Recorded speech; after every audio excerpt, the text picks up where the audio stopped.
Good morning, everybody. Happy Friday. Today is February 17th. Hopefully, y'all are having a great Friday. I know the Bears are off to a great start with SPY currently trading at 406.64. We fell about 0.5% since yesterday's close. We are rebounding a little bit in this early pre-market session from a low of around $405, which is the maximum pain, which is probably why you clicked on this video. The title being maximum pain. So what maximum pain is where the highest open interest is for both call options and put options, and this usually is the third Friday of each month. So this is the third Friday of February, which means that this is the monthly option, which generally has more volume and more open interest than daily options and weekly options. So there could be a push towards that 405 mark with the highest open interest in order for market makers to inflict the most amount of damage that they can. Because if we go to 405 and everybody is holding 405 calls and 405 puts, that means that all of those options are going to expire at zero. It would have zero intrinsic value, which again would inflict the maximum amount of damage or maximum pain. Good morning, Mike. Good morning, David. Good morning, Irfan. Welcome. And also bearish based on both the dollar index, DXY, climbing after hours from a close of around 103.80 to currently 104.30. We saw a high of 104.60, so if this does continue to come down today, then we might see a little bit of a rise. This is basically bouncing at yesterday's highs, though, at the moment. And then if we look at the 10-year Treasury rate, this one is still headed higher with a close at 3.84, and now we're getting close to that 3.9 mark. So seems like the markets are finally starting to pay attention to the dollar and the interest rates rising and the risk that imposes, especially amongst growth stocks. If we look at QQQ, currently trading at 301.31, so this is down a bit more than what we're seeing for SPY. Hi, Noah. Good morning. What's up, Yard Dog? How you doing?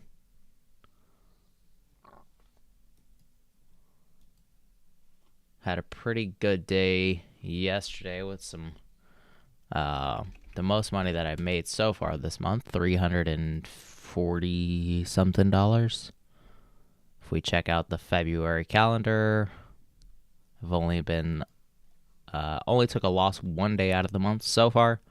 Hopefully that trend continues. I'm hoping to end every day green for the rest of the month and only have that one red box. Really annoying that I have one red box, but that is the name of the game. You can't always take profits, but I made $383 yesterday after closing quite a few options. So if we go to the options that I closed yesterday, which was the 16th, it was these two, this option, this option, this one. So I closed a total of 1, 2, 3, 4, 5, 6 options, it looks like. So I made 156. I think this was from, let's see, Shopify. I made another $72 on Shopify. I lost $30 on a Dow Jones put credit spread, and I'm glad that I got out of that trade.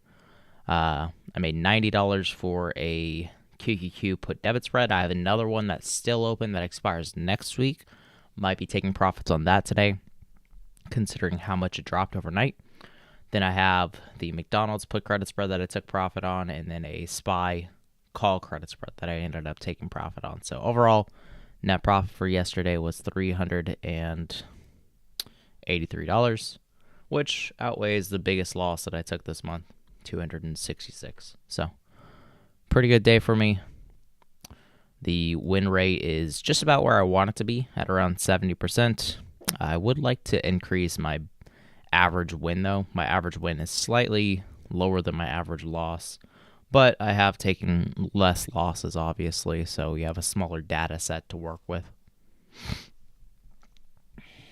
What strategy am I using the most? I mostly use credit and debit spreads. So basically all of these this month have been credit spreads unless it's a trade that I'm expecting to move really big, like for QQQ. Shopify expected to make a really big move, and that one I was right on. Let's see.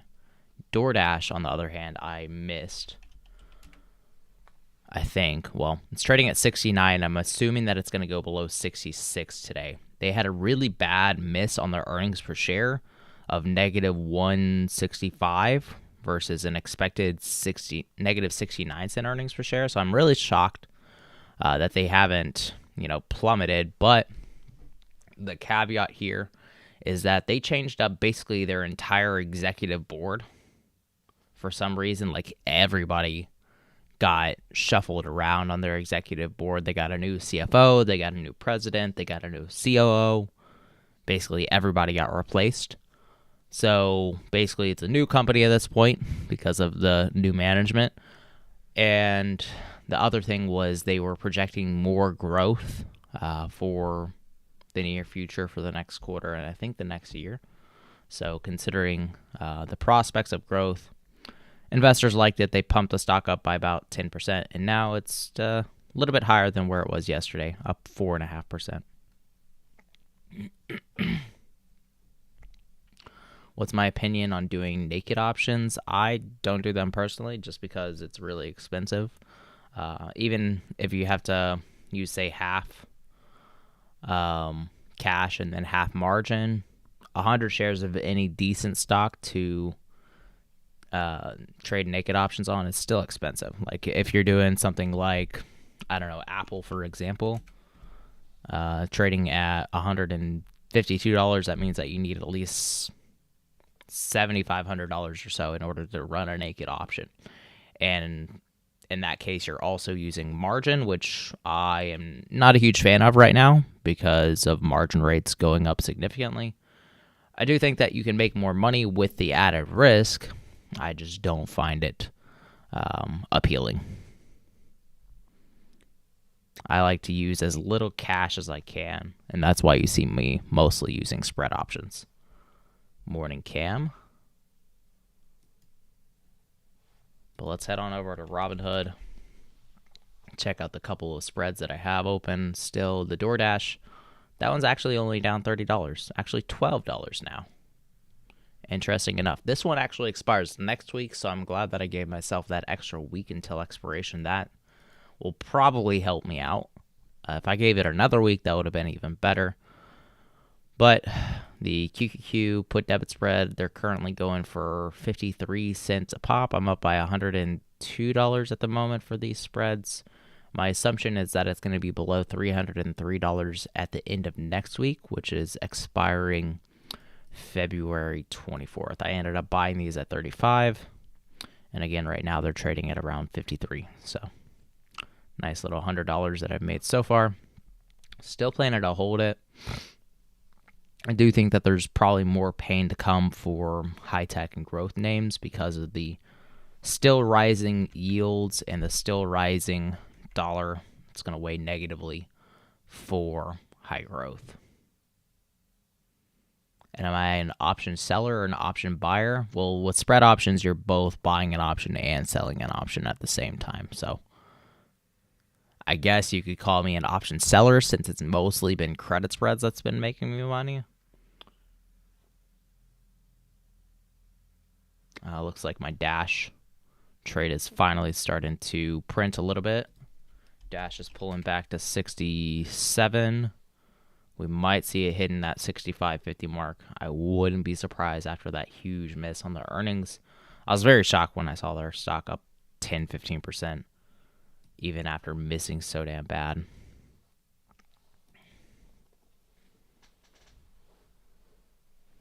Do I use out of the money credit spreads? Yes. Most of my options are going to be out of the money when it comes to spread options.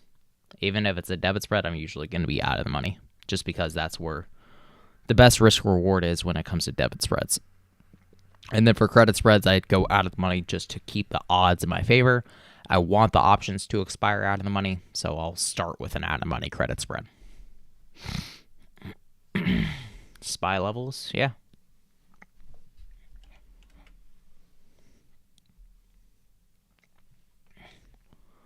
So currently SPY is trading at 406.44. We have supports at 405.88. We have the maximum pain point at $405. You have another support, the last support at 401.44. I think that would be pretty hard to reach, but it could be attainable if, people start to really panic out of their positions. And then for resistance, you have 406.60, 408.03, 409, and 411.02. I would call that the top for today. So the reason why I called for 405 is what's known as maximum pain. So you can always find the maximum pain point on this website, maximumpain.com/options/SPY, which I will leave the link to. Scroll down, and the maximum pain point is 405 for the options that are expiring today, 2/17. So today is the third Friday of the month, which means that this is the monthly expiration date. So the third Friday of each month is always going to be the monthly expiration, which is going to have the most open interest because more people are trading these monthly options than what you'll see in weekly and daily options. So since there's more open interest in this third Friday, the market makers will try to push to get to the strike price that everybody is holding, which for this one, the maximum pain is $405, right? So that means that the markets want to push the markets to 405 by the end of the day in order to inflict the most amount of damage. So everybody was buying these 405 puts, these 405 calls over the last month. And now the market maker, the person that was selling these options to the people that were buying the puts and buying the 405 calls, they're going to try to push the stock to that 405 price. That way, these options will expire worthless at zero. Because if SPY is 405 at 4 p.m., that means that these options will have $0 of intrinsic value. Intrinsic value is just the difference between the strike price and the current stock price. And if SPY is at 405, that means that these have absolutely $0 of intrinsic value. Just got filled for a put credit spread, assuming over 401. That might not be a bad idea. 401, 402. My worry is if we see a decent amount of selling in high growth names, you could see that 402 mark. And then if you see people buying up the dip, I think we could go back above 409. So it really depends on how we see growth playing out today.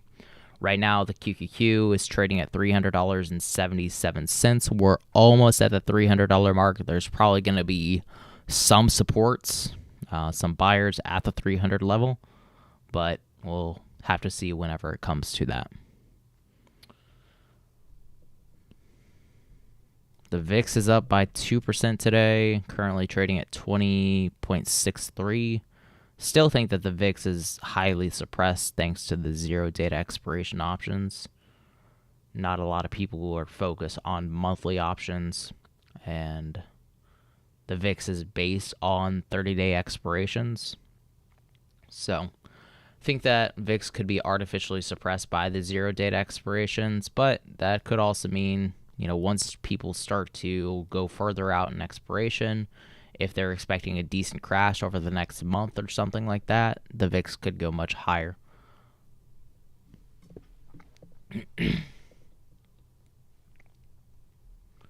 All right, the 10-year is closing in on 3.9, and the dollar index is still up by 0.5% this morning. So probably some more pain to be felt for the growth market today. But QQQ is closing in on 300, so that does make it a little bit dodgy.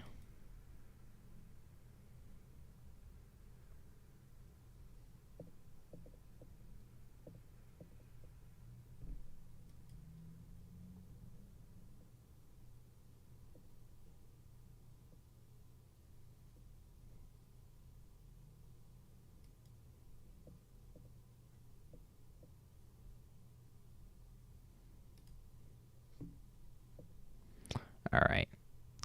Dash is trading at 49 cents, 50 cents for the spread that I opened, and the stock is trading at 67, so it's getting real close to the strike price that I need it below, which is good. Glad that the stock is coming back to reality after such a horrible miss for the earnings per share. But I do think we're going to probably get some support at that 65.50 level, and then 64 would be the next support, given that was the expected range. So we'll have to continue to watch those price levels. But looking at the QQQ trade that I had made, that one is currently up, let's see, 57 cents each, $130 of profit. I think I'm going to try to close out of them if we approach $300, just because I think that could act as a decent support. And it looks like we already tagged that 300 level basically. So we might end up bouncing here. And I think it'll be worth taking profits at the moment. All right, I got 6 of them that I opened at 35, and I'm going to try to close them at, let's do 56 would probably secure it. Well, maybe not.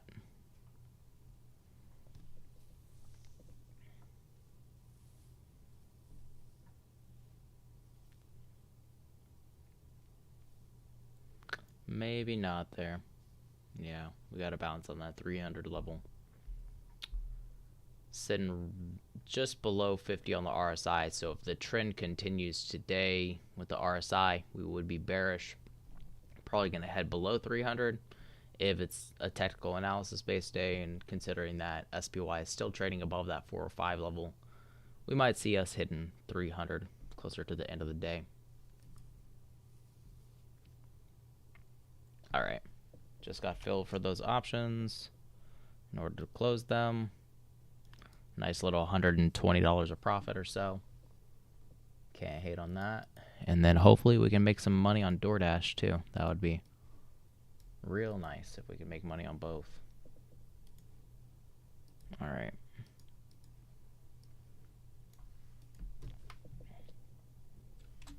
Closing options alerts, premium.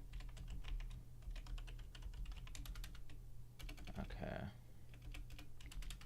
Just took profits on the QQQ 303, 304, put debit spread that expires next week, which is the 24th, and I closed them at 56 a piece. Originally opened those at 35. QQQ 304, 303. Oh, whoops. 303, 304. There we go. Now I found it. Originally opened 6 at 34. So 56 minus 34 is 22 times 6, $132 of profit there.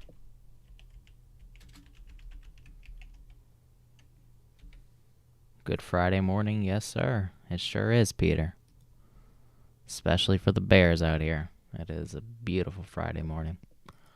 Not so much for the Dash Bears, though.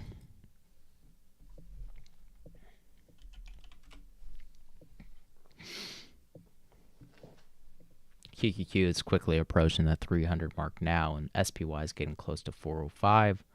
We could possibly open a put credit spread with SPY trading at the maximum pain point. Let's see. I would say 401 if the market makers want all these options to expire worthless. But I would imagine that there was probably more calls at the 405 mark than there were puts, just because of how the markets were just perpetually going up over the last month. So I think that if the market makers really want to inflict some damage, they could go well below the 405 mark for the maximum pain. QQQ just dipped below 300. Dollar index is basically stagnant. The 10-year also stagnant, but the VIX, that one's headed up to 21. I wouldn't be too surprised if the VIX just keeps on rallying for the next few weeks until the next Fed meeting. Let's see what the next Fed meeting is expected. How much they're expected to raise rates. FOMC countdown tool. In your opinion, would you rather buy Uber or Cisco? That's a hard one. I haven't really studied Cisco too much. I'd have to look into their balance sheet and their cash flow statement. The odds of 50 basis points for the March meeting is increasing yet again from 15% to 21%. So this is actually seeing a decent climb over the last week from 9% to 21%. So more than double the odds than what we were seeing last week. And yesterday we saw Fed member Loretta coming out saying that they were in favor. She was in favor of a 50 basis point rate hike for the last meeting. And then you also had Fed Bullard, who is a non-voting member, so it really doesn't matter what he thinks. But Fed Bullard said that he was also in favor of doing a 50 basis point rate hike for last month.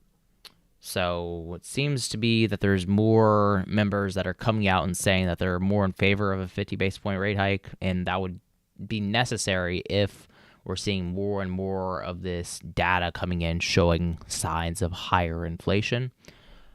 And the next inflation reading is going to be next week, too.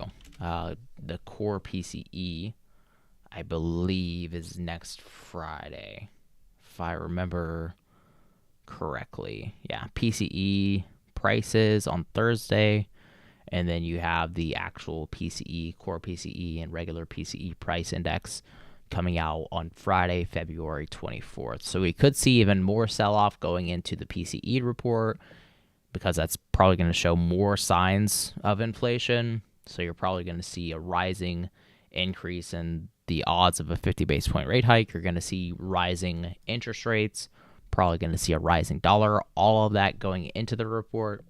And then if somehow the core PCE reading or the regular PCE reading comes in lower than expectations, then we could see the dollar rates cool off in the reverse.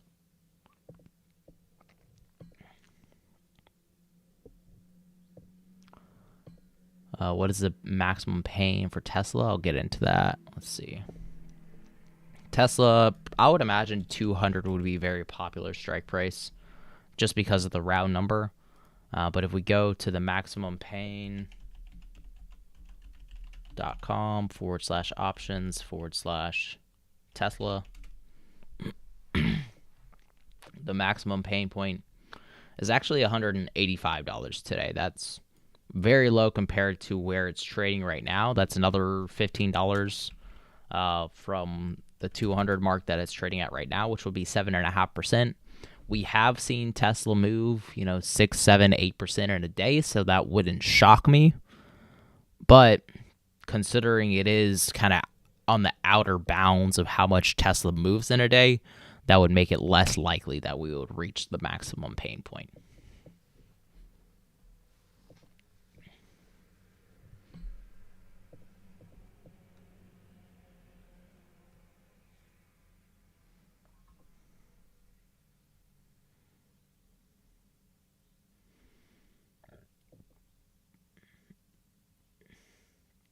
Our support team is...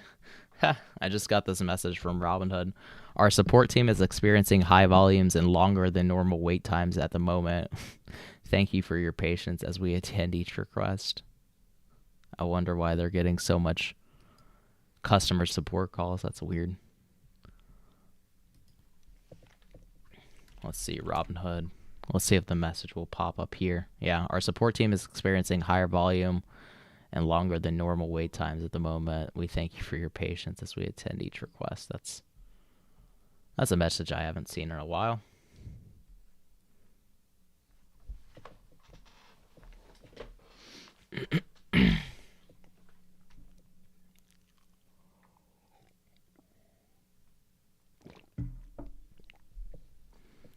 Let's see. I'm glad that I sold 10% of my Tesla stake yesterday instead of buying more shares So I've been dollar cost averaging into a few companies, which I will actually do today. Gonna buy Fulgent, $200 worth of it. I know that the markets are probably gonna keep pulling back, and it's probably not the best to continue to dollar cost average, but this is a company that I feel pretty confident in with their cash balance, with their free cash flow being positive, being the only one of the few genetic testing companies to have positive free cash flow. I think it's a decent opportunity. So, gonna keep on buying even with the markets dipping.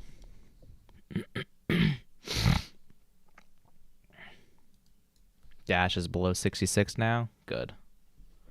Exactly where we need it. My expiration date's for next week too, so that helps. Buy alerts.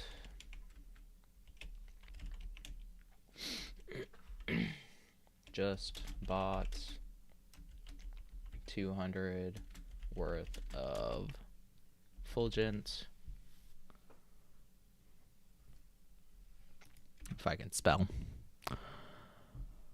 And also going to buy $200 worth of QQQX. So it's a cover call ETF. I can't do it on Robinhood because they don't have it available. I really wish they would. That would make my life a lot easier. But, oh, wow. These put debit spreads for Dash are doing pretty well now. Trading at 64 each. But gonna buy another $200 of QQQX. So I've been dollar cost averaging into 3 names, which has been Tesla, Fulgent, and QQQX. With Tesla being really high at $200, I'm avoiding buying it right now because I think that it has a significant way to pull back. Let's see.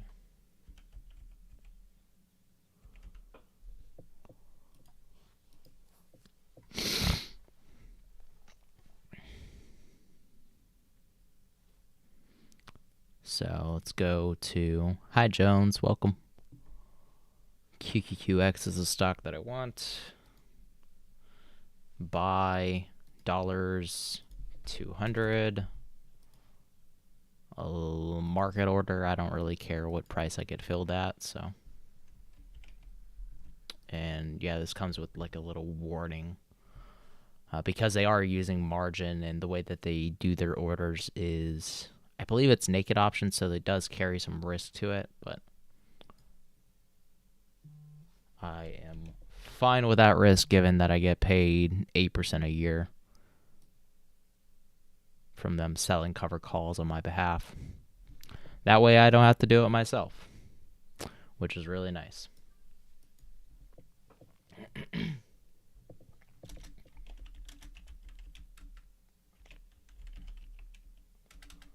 Just bought 200 worth of QQQX. All right. So, added to those 2 positions. So now my long-term portfolio is consisting of 28 shares of Tesla, 73 shares of QQQX, 20 shares of Maps, which is a company I don't really believe in anymore. And then for Robinhood, the shares that I own, Fulgent, 150 shares of the company, Tesla, another 5 shares on top of the 28 that I have on Fidelity. Uvixi isn't a long-term position, but a share position that I have, and then McDonald's, something that I got for free for referral bonuses. But something that I actually kind of want to add into just because, these stable companies like McDonald's, Walmart, Coca-Cola are still going to do well even during recession because people aren't going to stop eating fast food, right? And people are still going to be,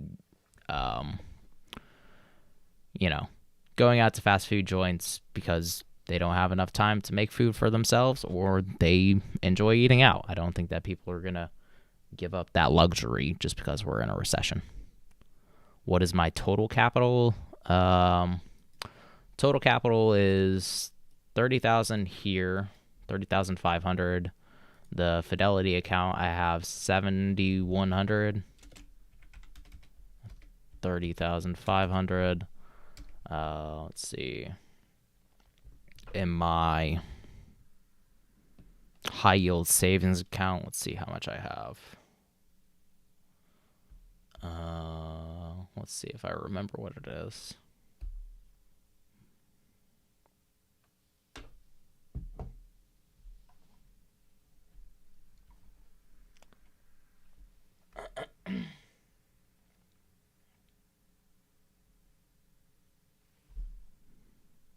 I think I have like 10,000 in it, but I'm not 100% sure. My savings has been getting drained to hell right now because currently developing an app that cost me a good $9,000. So quite expensive and not exactly great for my savings. What the hell, man? I just want to see how much money I have. Okay, yeah. So I have $9,700 in the high yield. So a total of around 50,000, 47,300 in capital. Do you know tempting to write something before you do incorrect trades? Let's see. Do I only do options selling in stocks? Don't do index. From India, I don't know about the American markets, but in India, people are doing option selling and buying an index. I'd say the best way to trade indexes right now, just because they're so damn expensive at, $400 for SPY, the best way to trade them is going to be with spread options. That's the way that I trade, at least.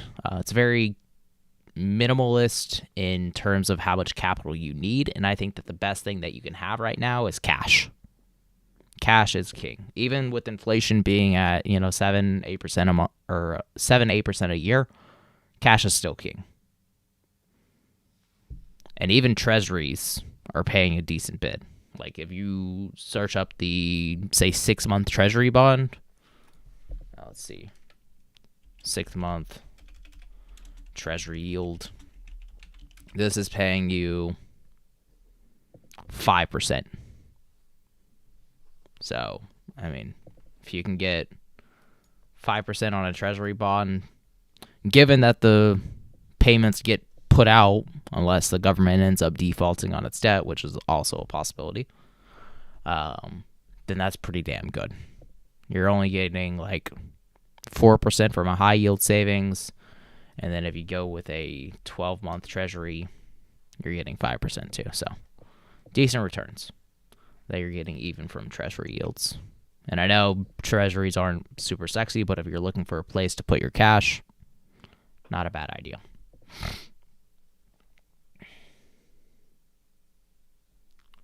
Hi, Cameron. All right, DoorDash is finally trading below 66 at 65 right now. The trades are only going for a whopping $5 higher than they were at. Do I think that Shake Shack is a good stock? Do they even have a stock? I've never even heard of their stock.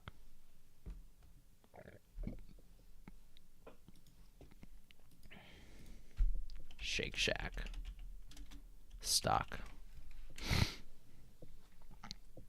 Shack, S-H-A-K. Okay, Shake Shack, fast food. $2.3 billion in market cap. What is their price to earnings? It doesn't look like they're profitable if they don't have a price to earnings ratio. Let me see. Shake Shack investor relations. Not something that I thought I would be searching for today, but no. So 5% isn't going to beat inflation. You're right about that. Until yields are above the rate of inflation, then more people won't be putting their money into treasuries. But it is a hedge against inflation. Like if you're losing, say you're just putting your money in a regular savings account that's giving you, 1% right now, then you're losing 4% a year. Whereas if you put it in the treasury notes, then you're only losing, like 1% or 2% a year. It would be nice if they would pay out more, but that's just not the case for right now. You could look into, what is it, I-bonds, inflation bonds. I'm not sure how much these are paying right now. What is the I-bonds rate? And the I-bonds should be paying you more than inflation. How much are I-bonds paying? 6.89% as of right now. So they're paying you a little bit more than the latest CPI number at, what was it, like 6.4%, 6.5%? So if you want a hedge against inflation, an actual hedge against inflation, then I-bonds are going to be the way to go. Can I check ONON? ONON. On Holdings, name and com. Never heard of this. It's a holdings company, I'm assuming. Triathlon team, superstar signaling, signings. Morgan Stanley says timing is tricky and demand the key for specialty retail, department stores, and brands. Let's see, ONON stock. On Holdings AG. It's a Swiss company. What the hell do they do?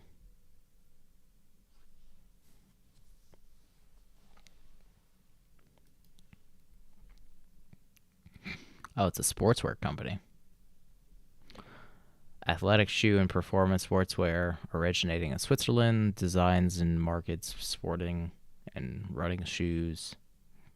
I feel like running shoes is already a pretty crowded space, so it'd be pretty hard to invest in a new and upcoming company with Nike, Adidas, and all the other big names already basically have their monopolies over it. Not to say that they can't succeed, but probably not an investment that I would make personally.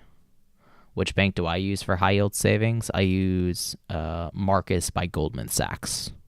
So they pay Marcus, Goldman Sachs. I think they're paying 4.25%. No, actually 3.75%. They're a little bit lower than a couple of other banks. So they're paying 3.75% as of right now. I think you might be able to get like 4 or 4.25 if you look around for other high yields. But Marcus right now at least is paying 3.75, which I will link here.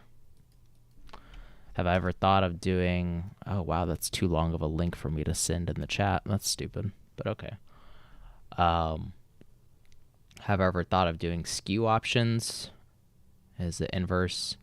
No, I don't trade any triple leverage ETFs. I think that's too much of a risk. They're too volatile for me to trade the options that I do with spread options. It would just be chaotic.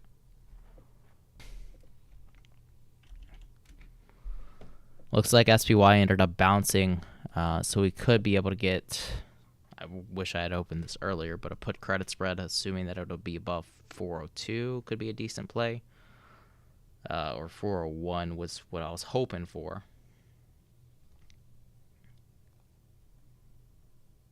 I'd say we'd be pretty hard-pressed to go under 400 at least today. It could happen, but likelihood I would say is very low. These are only paying $8 in credit, which I don't feel like is enough.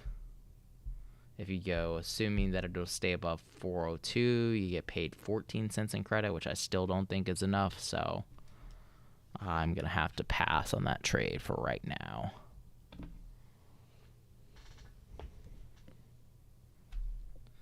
We could set up an iron condor possibly, assuming that it might stay below 409 or so for the call side.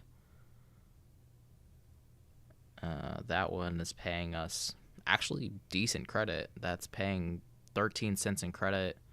And if you add in the put side, assuming that we'll stay above 401, you get paid a total of actually only 21 cents in credit total. So that whenever I'm doing an iron condor, I usually try to get at least $30 in credit, and this one's only paying 21. So, in my opinion, not worth it.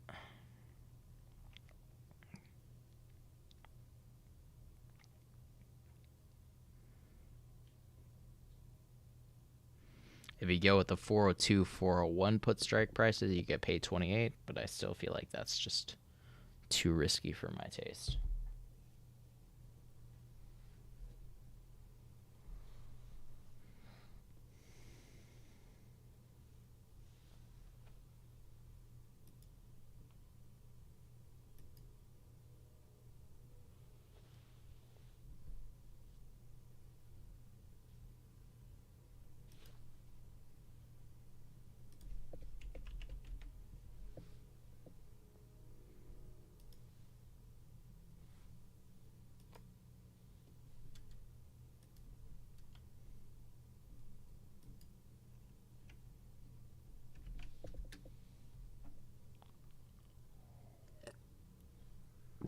I've got some NVIDIA puts already opened.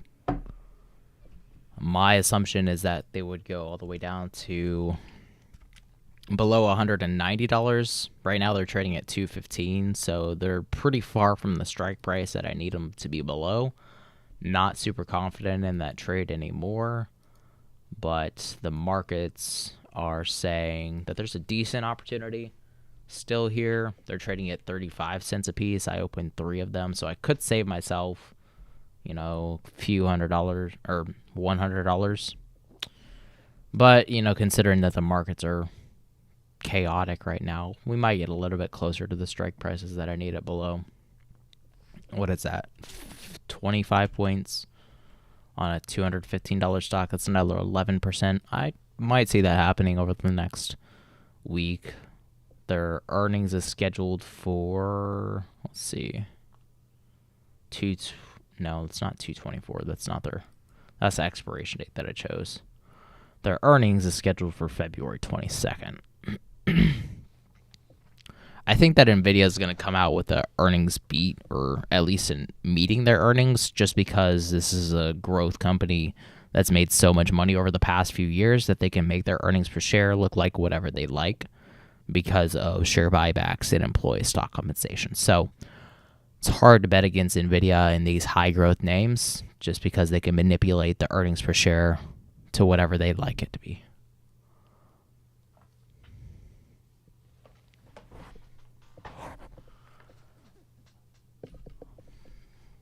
We can make 12% a year just by doing S&P investment. Nah, I would say you'd be hard pressed to get 12% out of the S&P in the near term over the next probably 5 years. I don't think you're going to get a 10 to 12% return. Just because of how high the interest rates are going, I think that there's a lot more downside to come than there is upside potential. The American market doesn't have an option. Yeah, we do. We have our own options chain with SPY, QQQ, and any of the stocks that you're looking for. You might have to look for a broker that has it. Interactive Brokers should be available pretty much worldwide. TradeStation is pretty much available everywhere else.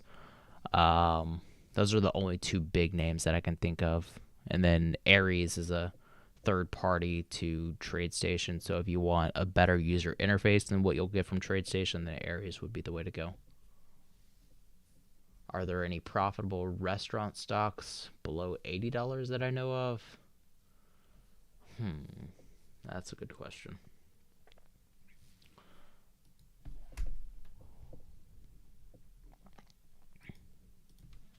Let's see. Popular restaurant stocks. Starbucks. What is Starbucks trading at? I think they trade around 60. No, they trade out around 100. Never mind. People probably aren't going to give up their coffees, although Starbucks does come with a pretty high premium. Like $6 for a coffee is a bit ridiculous when you can make it at home, so that might actually be more discretionary than McDonald's. Let's see what else you got. McDonald's, Domino's Pizza. Oh, I love some Domino's. DPZ, $350. So that one's expensive as hell. What else you got? Portillo's. I've heard of the company. PTLO. Trading at $23. I don't think they're nearly as popular as anybody else on this list. But, just like the rest of these fast food restaurants, this one is trading basically neutral compared to the last year of trading. Not really too high, not really too low. You have Ruth Hospitality. I've never heard of them, so I probably wouldn't trade them. Wingstop is good. That one's trading at highs, so not the best opportunity. Portillo's would probably be better. Then you have Dine Brands. Not sure who that is. Oh, they own IHOP and Applebee's. Dave & Buster's. I don't know if I would want to trade that, especially in a recession. I think that could be more discretionary. Darden Restaurants, who owns, let's see, I don't know who they own.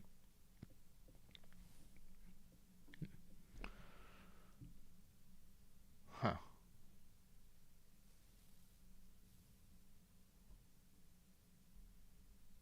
Interesting. Well, where are the rest of the list? The list just ends at 6? That doesn't make any sense, but okay. But yeah, I would say of this feud on the list, Wingstop would be pretty good. Haven't heard of Ruth, but Wingstop and Portillo would both be under $50, $60. Long-term exposure to chip stocks. I think that chip stocks are going to see a lot of pain in the coming probably next couple of years, but after that, I think that they would be fine. I think that the next decade is definitely going to require a lot more computing power, especially with the advent of artificial intelligence. So yeah, long term, like I'm talking like 10 years, 15 years, absolutely. But if you're talking the next 2 to 3 years as the monetary policy continues to tighten, these stocks have done so well over the last couple of years that they're just bound to kind of collapse in the near term.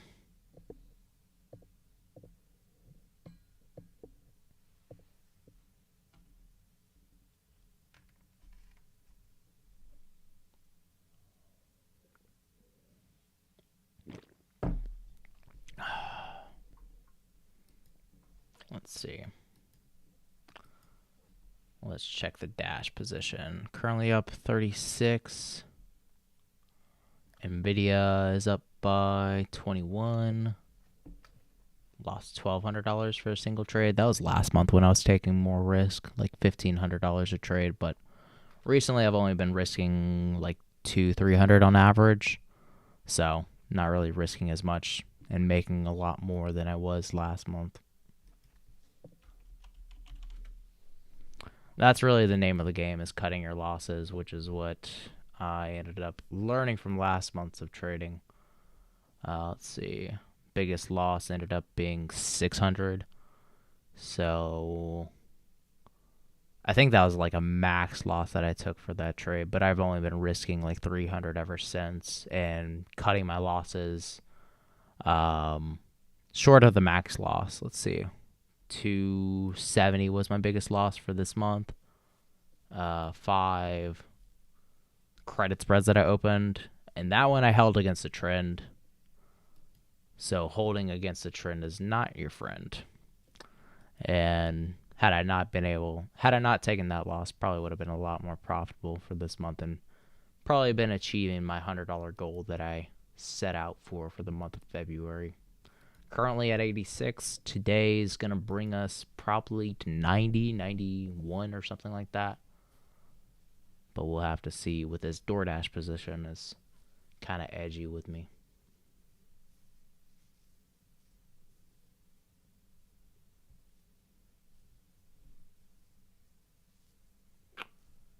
What are your thoughts on GEHC? Does it look like a recession-proof stock? Never heard of GEHC. Healthcare. Yeah, healthcare is less prone to recessions than others. Healthcare technology stock. I'm not sure what exactly they do, but if you're looking for healthcare and technology, the big one would be Thermo Fisher. Thermo Fisher is basically the Amazon of healthcare and science. So if you're looking for a solid name that is more recession proof, Thermo would probably be the better of the two picks personally. But GEHC, they started trading recently, they IPO'd in December of last year. Haven't really heard of the company, but General Electric or GE Healthcare Technologies. GE subsidiary. Huh. Interesting. Yeah, you got some support at 67, like you said, 68, and then you also have a little bit of support roughly at like 71. So if you're looking to start buying it, I would probably start buying it at $71 cost average to like 67, 68.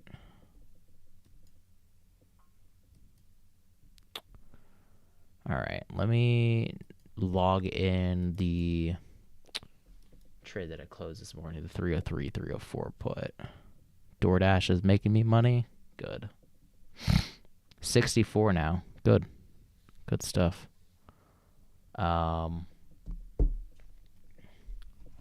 is not where I need to be. February log.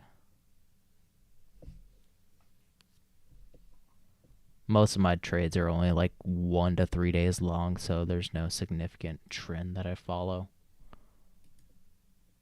QQQ, let's see. I don't think I logged this yesterday. Oh yeah, I did. It's just an open position, the put debit spread that I closed today. And I close these at 60, no, not 60, 56 each. Yeah. All right, so that one was 126 win. DoorDash is about to score us some more money today. Currently trading below 64. These are up by $60 right now.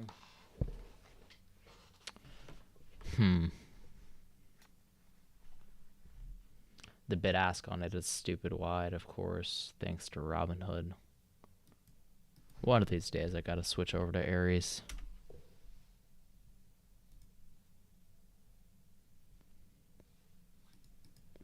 Dash. Gotta make the deposit first, but DoorDash trading at 64. My assumption is that it's gonna be below 66. And let's see. These options would be going for well, let me choose next week's expiration. Do I like Moomoo or Aries better? I'm not a big fan of Moomoo just because they are partly Chinese owned. So I generally avoid anything that's related to China just in case the US-China relations escalate and they decide to shut off your investments. Wouldn't be too great. But let's see. These are trading at 65 at the bid, 75 at the ask. Robinhood is quoting me for 70, so I probably could get out of these at 65. I got 3 of them. I could probably hold these into next week, I would imagine, and still make a profit, but that bid just dropped to 60. God dang it.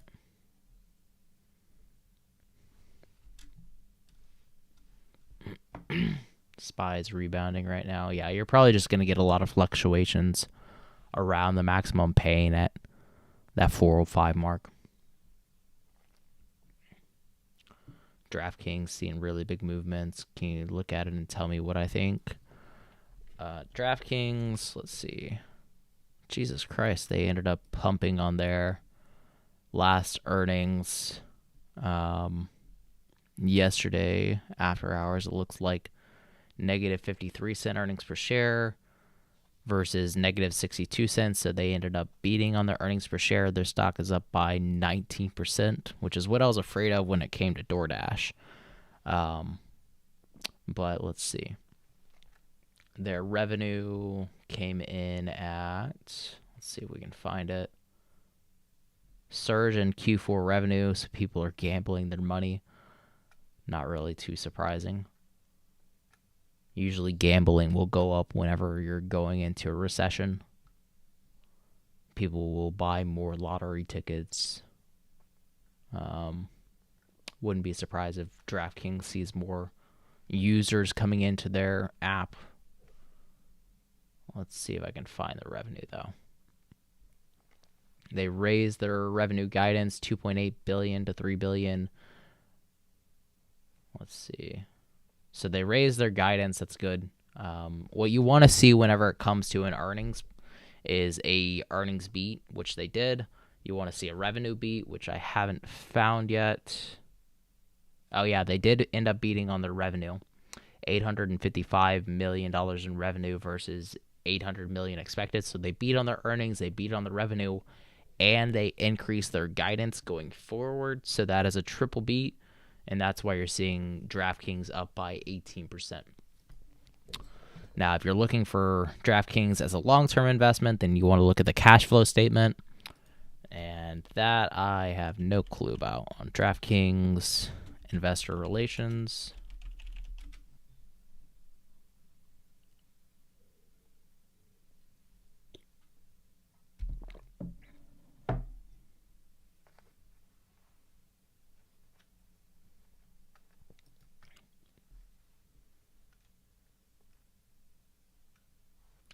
let's see, DraftKings.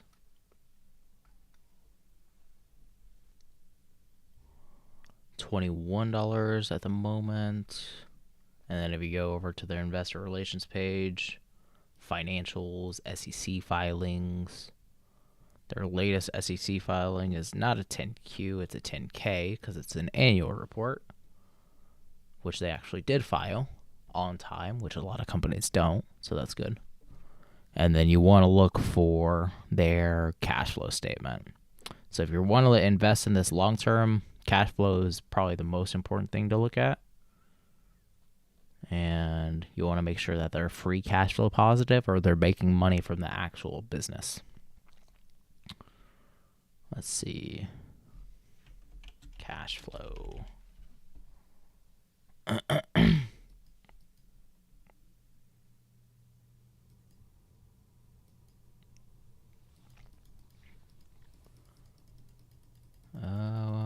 Usually it's in the table of contents. Don't see it at all. It's odd.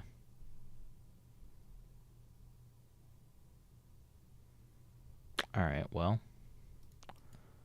we'll go to their press release.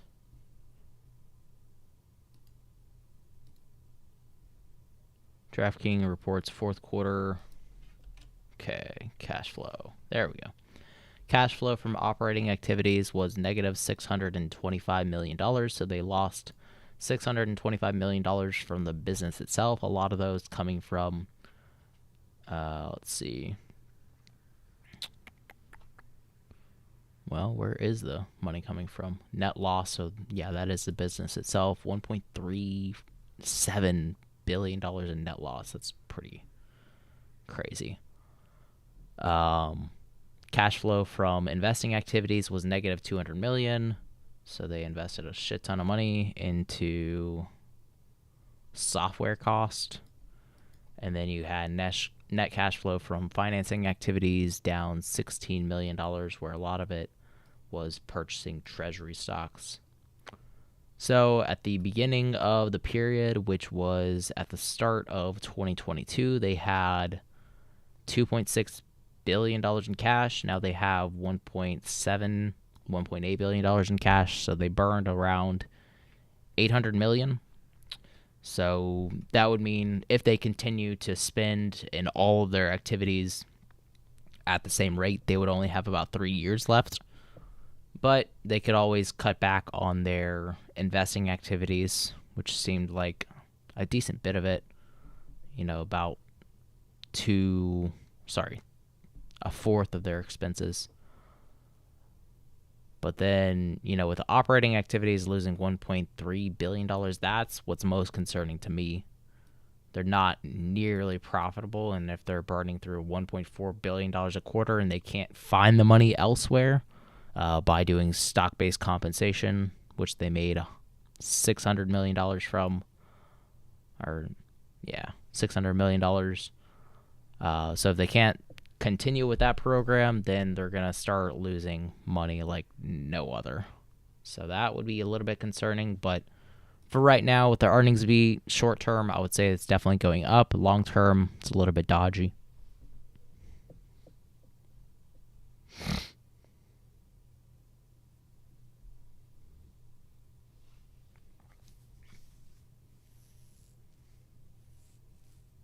All right.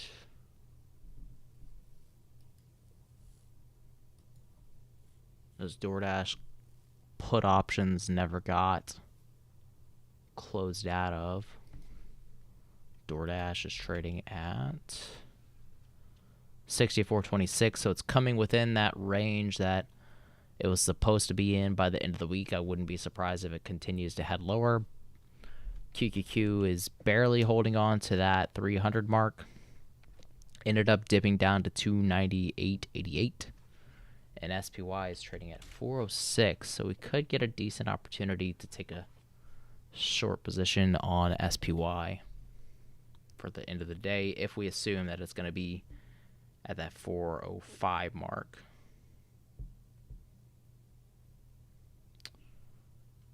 I'm liking the 409 strike price.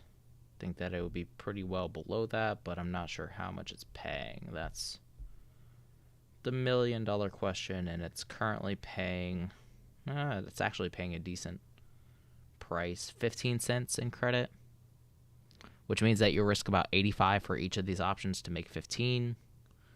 It's not the best in terms of risk reward, I would say. So given that, I probably wouldn't put a lot of money into it.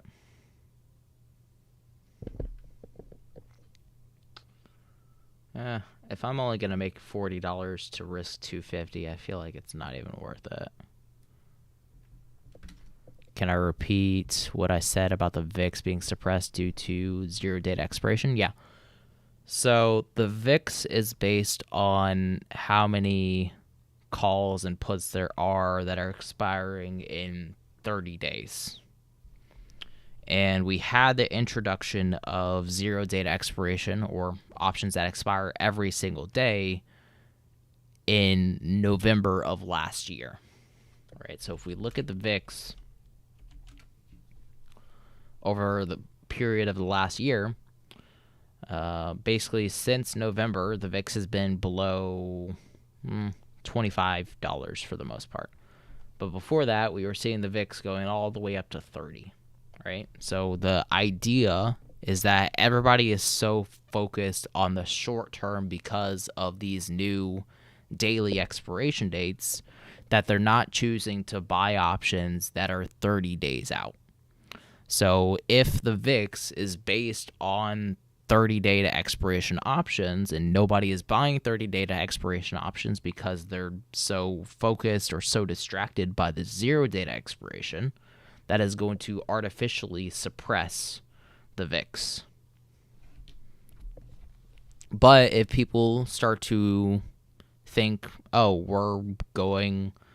shit's going to start to hit the fan in, say, the next couple of weeks, the next month, then they're going to start focusing on those 30-day expirations instead of the zero data expiration options, because there could be a better opportunity in those 30-day expirations. I started to extend my expiration dates out a little bit. With the QQQ trade, I actually extended it to next Friday's expiration. And, if we see a decent sell-off going into the next Fed meeting, which is scheduled for March, God, I don't remember what day. I think 22nd. Oh, we actually got filled on the Dash trade. Let me type that in right quick. But if we actually see a decent sell-off going into the next Fed meeting, I would imagine we could fall a good 5-10% from where we're at right now. And that's a lot better of an opportunity than probably what you'll get from trading zero-day to expiration options. Let me put this in the trade alerts right quick.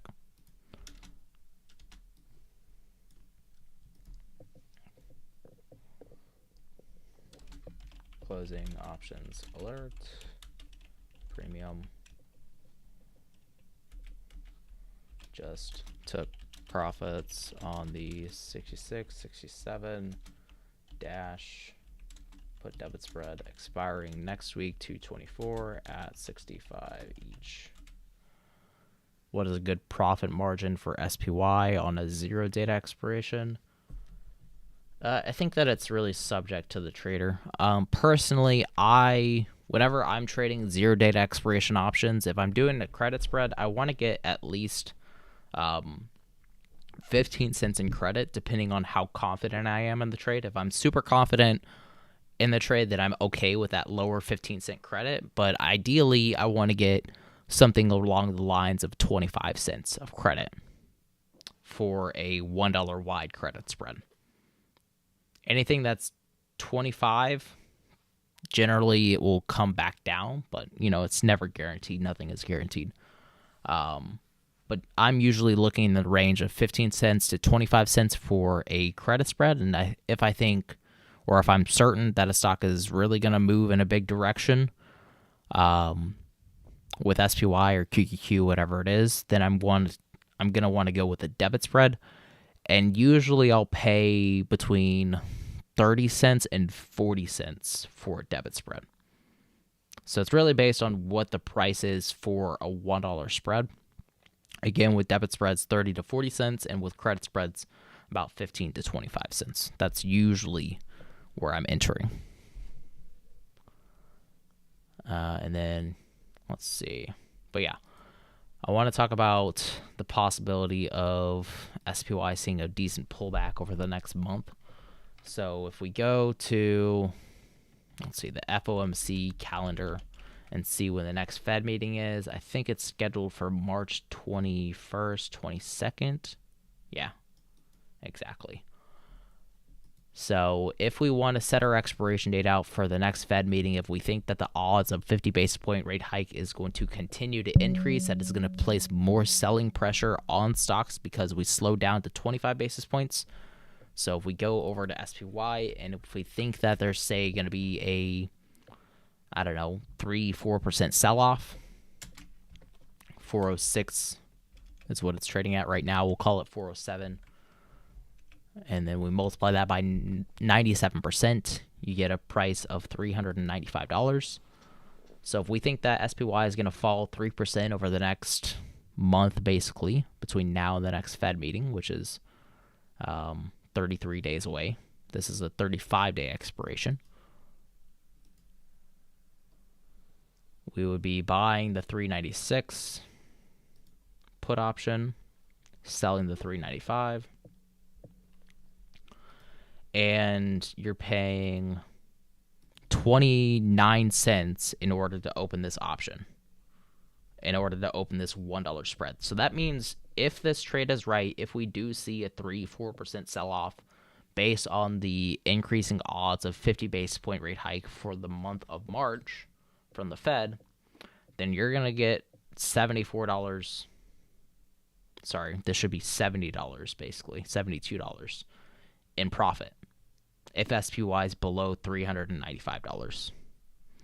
So there's a lot of opportunity in this 396, 395 if there is a lot more downside opportunity. Now, obviously, It's impossible to really predict exactly what price SPY could be at, and especially over the course of the next month.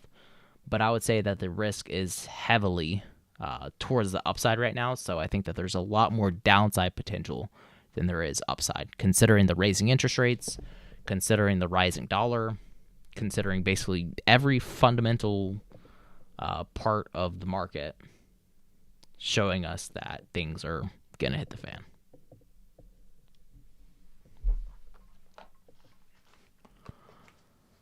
If you're doing debit spreads deep in the money, is there a chance that it could get assigned early? Yes, absolutely.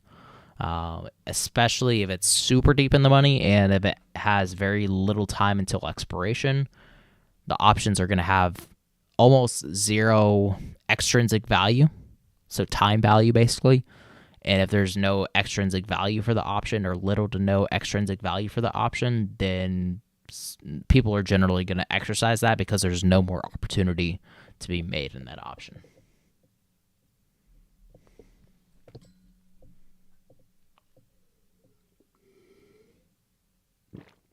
The Dow Jones is actually positive today. Positive 0.3%. That's not really shocking. Whenever interest rates and the dollar go up, usually the Dow will be less reactive to that. It'll be more stable than what you'll see out of QQQ and SPY. So not really too surprising to see the Dow up by 0.2% right now. It is a little bit shocking to see the 20-year bond ETF TLT being up today, with the 10-year Treasury yield down by 0.1%. But I do think that we had a bond auction recently. Economic calendar. I think we had a 20-year bond auction recently, so maybe people are actually buying up the 20-year bonds.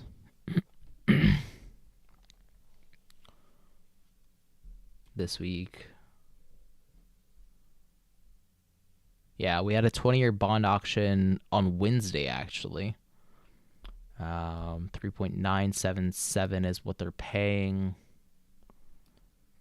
And they were paying 3.67 last month, so decent amount more that you're getting out of a 20-year Treasury bond as of right now than what you were getting before. So that could entice more people to buy into the 20-year Treasury bonds. And TLT is currently up by 0.25%. Not a ton, but it's kind of shocking that it's up with the 10-year Treasury rate still at 3.84, but the 10-year Treasury rate did end up pulling back from 3.9 as of this morning, and it's basically where it closed yesterday. So if you see more downside ahead for the 10-year, you could see a little bit of upside out of QQQ today. What do I look for when investing for the long term? I mostly look for positive free cash flow, so a company that's making profits from the business itself. So you want to look for basically in positive earnings per share, and you want to look for a company that's making profits out of the business and not just selling shares of their stock or doing share buybacks or employee stock compensation. You want a company that's actually profitable, net profitable from the business itself, and that's not reliant on pumping up their stock with share buybacks or with employee stock comp.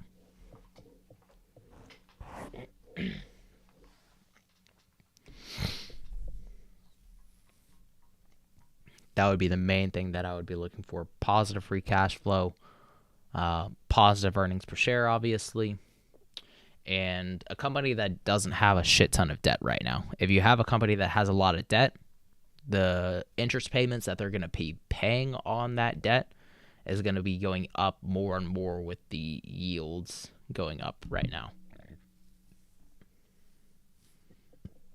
What do I think of dividend versus growth stocks? I think that growth stocks are definitely going to take a hit just because of the rising interest rates. But there are still some opportunities for some growth stocks versus others. Like, there are growth companies that have positive free cash flow. There are growth companies that don't have a shit ton of debt. Two good examples. Tesla has been free cash flow positive recently. It is very recent. They weren't free cash flow positive for, the better part of the first 10 years of the company's life cycle. And then Fulgent Genetics, also a tech name. It's more medical based. So those are the two that I would invest in personally. But those, I do have a bias since I'm already invested in those companies. So there is still opportunity for in-growth stocks. For dividend stocks, I think that you could get, a decent opportunity out of something like AT&T, because people aren't just going to cancel their phone subscriptions because we're in a recession. People still need to talk with one another. People still need to go on the internet. So AT&T could still be a decent position. So if you're looking for a dividend stock, AT&T would be pretty good. And then you could also get the best of both worlds. You could get QQQX, which is basically a covered call fund for QQQ, which is paying you 8% a year. So you're getting, 8% on top of your investment.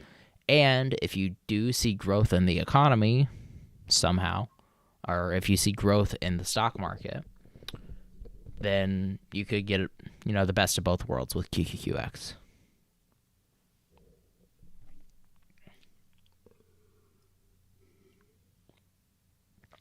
Yeah, Apple, I'm honestly shocked that this is still trading above 152. It was basically almost at all-time highs when it was trading at 157. That's ridiculous.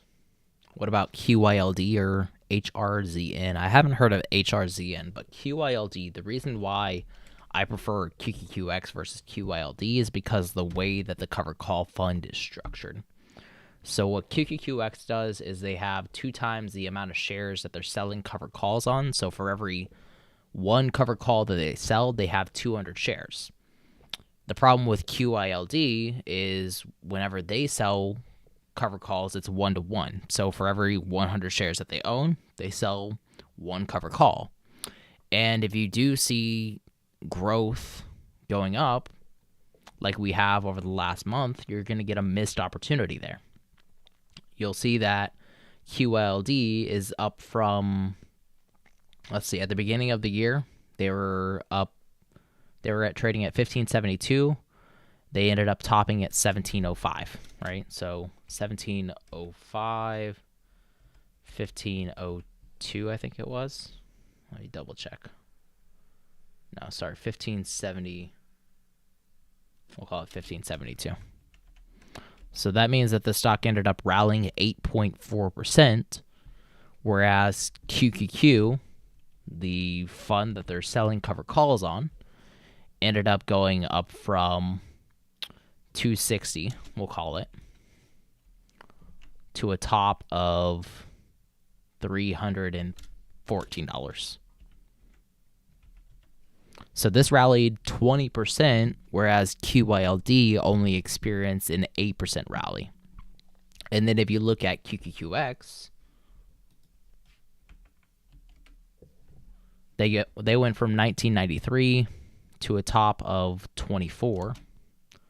1993, 24 over 1993. They ended up rallying that same 20% that you got out of QQQ. So you're not missing out on the growth if we do start to see growth in these tech names, which is why I prefer QQQX over QYLD.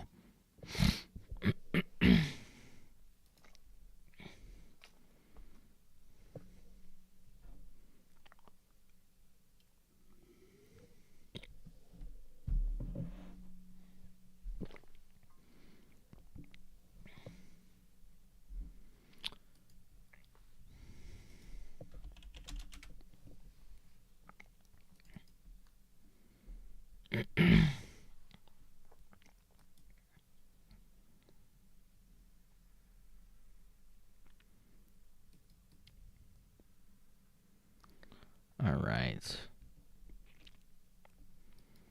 DoorDash. All right, we can close out of this option. I ended up closing them at $65 each, which was a $57 profit. Let me double check that number actually. Yeah, 57 profit. So for today, marks another green day for me, and average profit loss has come up to $86. I was hoping for. Oh wait, haven't put in my formula. 217 expiration. All right, so average profit loss is $94 per day for the last month. So we're getting real close to that $100 mark that I want to be at. Got 5 more days. Made, let's see, $1,200 for the month, and there are 1, 2, 3, 8, 13. 13 plus 5, 18 days out of the month. So in order to get my projected $100 a day, I need to make another $600. So hopefully we nail that down next week, and hopefully we end every day profitable like we have every day but the 13th. How long have I been trading spreads? When do you know if your strategies work? New to spreads for a week, and I'm about to break even for the week. Took a loss on Tuesday.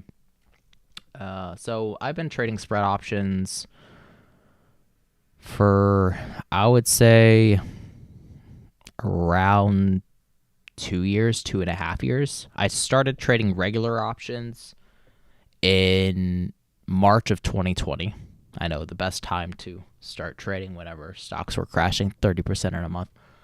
But I started trading options in March of 2020. I didn't get into spreads, I think, until June or so of 2020. And you do need like a few months of experience to start trading spreads to get approved for level 3 options trading. So I've been trading them basically since the summer of 2020, which right now we're in winter of 2023. So then, yeah, it's about 2.5 years that I've been trading spread options. And spread options make up a majority of the trades that I open. I would say a very large majority, like 80%. And you can see that in the strategy stats that I track. Total of 100 trades that I've made since the beginning of the year, 47 of which have been debit spreads, 38 of which have been credit spreads. So that's 47, 38, 85 of 100, 85% of my trades have been spread options. Am I a pattern day trader? Just asking because I see open and close sometimes on the same day. Yes. I think last I checked, I had 9 day trades over the past week, so I am flagged as a pattern day trader. And once you get your account over that $25,000 mark, you can make as many day trades as you like. So I'm sitting on a bunch of cash in my account. That's why I have, $18,000 of buying power, basically all cash, is because I want to get above that 25,000 mark. That way I can make as many day trades as I want and not be restricted. So if you have cash in your account, I would say that would be a good place to put it. 25,000 cash, or can it be in equity? It can be in either. So you can have shares of company that will count towards your account balance. It could be in cash. It doesn't really matter.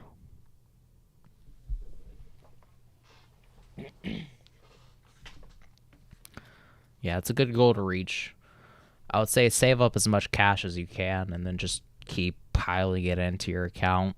You don't have to use all of your buying power either, right? Like I'm only using, how much? 30,500 minus the 18,000 I have in cash. I'm only using a total of $12,000 out of my $30,000 account. So I'm only using 39% of my total account. And that's also spread between stocks that I own and the options that I have open. And then also a little bit of Bitcoin.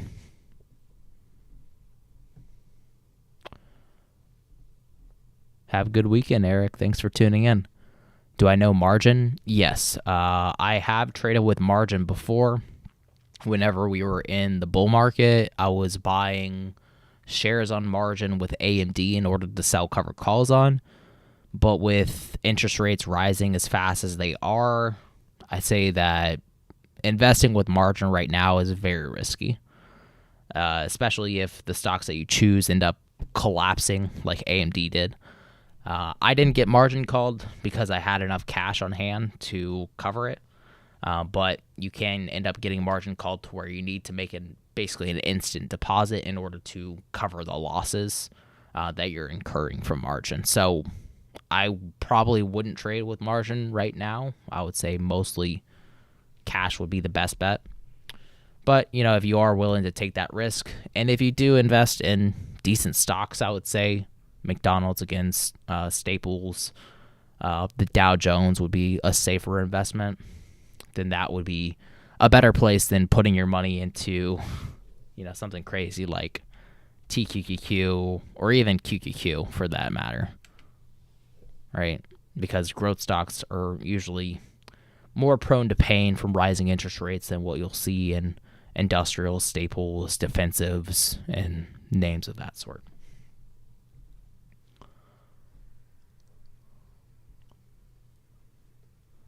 Real P&L asked, you mentioned you were going to share your P&L monthly. Where can I see that info? I post it every day in the community tabs, so I will link you that.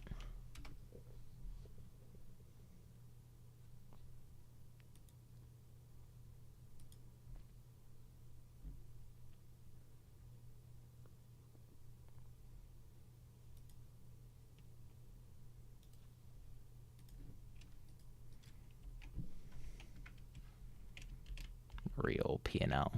There we go. Yeah, so that basically tracks all the options that I'm opening and closing. That doesn't include today's profits, which was $200 for today. So an update for you. That's not the right one. That is my income, which I can also show y'all if y'all are interested in seeing how much I make from all my income streams.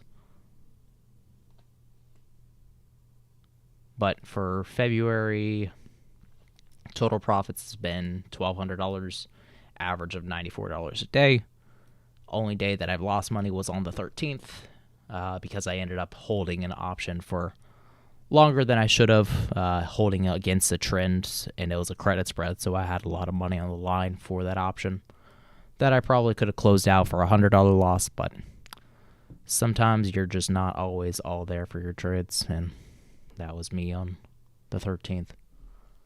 What is my advice for any beginner options trader? I would say be in this for the long term. If you're expecting to make 1,000% profits in a matter of a few weeks, you're probably not going to get it. And if you do, it's probably just a matter of really good luck.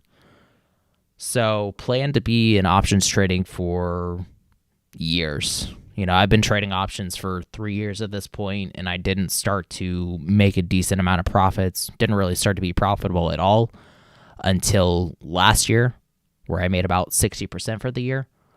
So plan to be in this for a very long time and plan to struggle for probably your first, I would say, between 1 and 3 years of your trading, depending on how much time you're willing to allocate to it.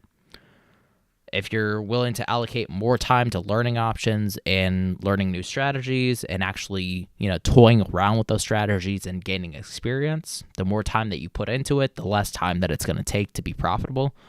And then the more laissez-faire about it you are, if you're not really trading every single day, the less that you're going to progress and the longer it's going to take to be profitable. What is my yearly target by percentage? I don't really target any percent. I've been trying to target $100 a day, which I've come close to at $94. And $100 a day for the capital that I'm investing in options. Let's see. The total amount of capital that I'm investing in options, if we take the 30,000 that I have minus the 18 that I have in cash, we could just use that. 12,000. If I'm making $100 a day, that's around $3,000 a month for a monthly return. That seems a bit excessive. No, there's not 30 trading days in a month, actually. I think there's 20 trading days. So around 1.6% a month. So if you annualize that, I'm not going to continue to leverage. But if you annualize that, that would be... that's not right. 1.06 is what you want. 1.06 to the 12th power. Around 20% a year would be my goal.